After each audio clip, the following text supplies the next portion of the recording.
New coal capacity hit 20-year low in 2024, but plant retirements stalled in U.S. report. The USTHE, world's biggest historical polluter, retired only 4.7 GW of coal power capacity, the lowest level of coal plant closures in a year since the 2015 Paris Agreement. In 2024, the world saw the lowest increase in new coal power capacity online in as many as 20 years, totaling 44 GW, marking an encouraging trend for the world's transition away from polluting fossil fuels.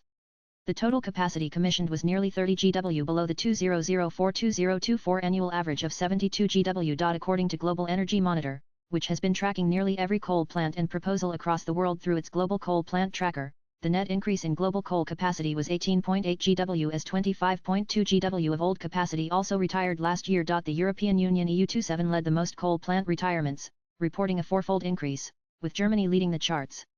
The United Kingdom UK shut down its last coal plant, becoming the sixth country in the world to phase out coal power entirely since the 2015 Paris Agreement. However, the USTHE, world's biggest historical polluter, retired just 4.7 GW of coal power capacity last year, the lowest since the 2015 Paris Agreement.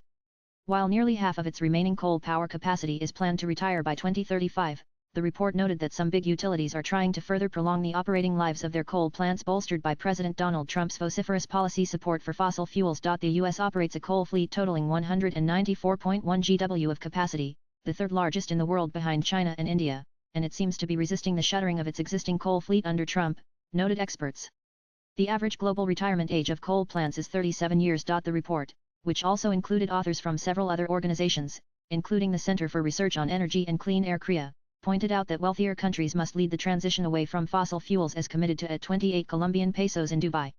While the 38 countries comprising the Organization for Economic Cooperation and Development (OECD) are moving away from new coal plants, the pace needs to triple from 19 GW in 2024 to 70 GW annually through 2030. 2024 was a harbinger of things to come for coal, as the clean energy transition moves full speed ahead.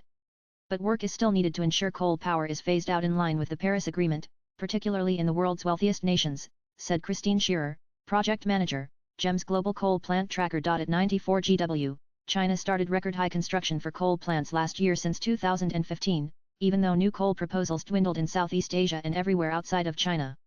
India too saw new coal plant proposals totaling 38 GW in 2024 as the government renewed the country's support for coal power after a multi-year slowdown. While India has committed to phasing down coal use, it has not set a formal timeline to begin it. At present, it remains hugely dependent on coal-based power generation to meet the country's surging energy demand. While it is steadily increasing renewable power, 28.6 GW capacity added in 2024, coal still provides more than 70% of the total power generation. The government had recently told Parliament that the coal sector will remain a crucial source of energy in India for providing affordable and reliable electricity to its billion-plus population. As the percentage contribution of renewables in the nation's primary energy mix rises, the share of coal will decrease. However, it will increase on an absolute tonnage basis, it stated, highlighting the rising demand not just from economic growth but also cooling demand due to climate change-fueled heatwaves. The utilities have also been encouraged by the government to keep their coal plants operating until 2030. However, the major concern remains that the government has continued to extend the deadlines for polluting thermal power plants to meet the emission standards for sulfur dioxide (SO2) notified in 2015 and install pollution control equipment. The latest extension is for 2027, the authors noted in GEM's 10th assessment report. Boom and Bust Coal. Nan.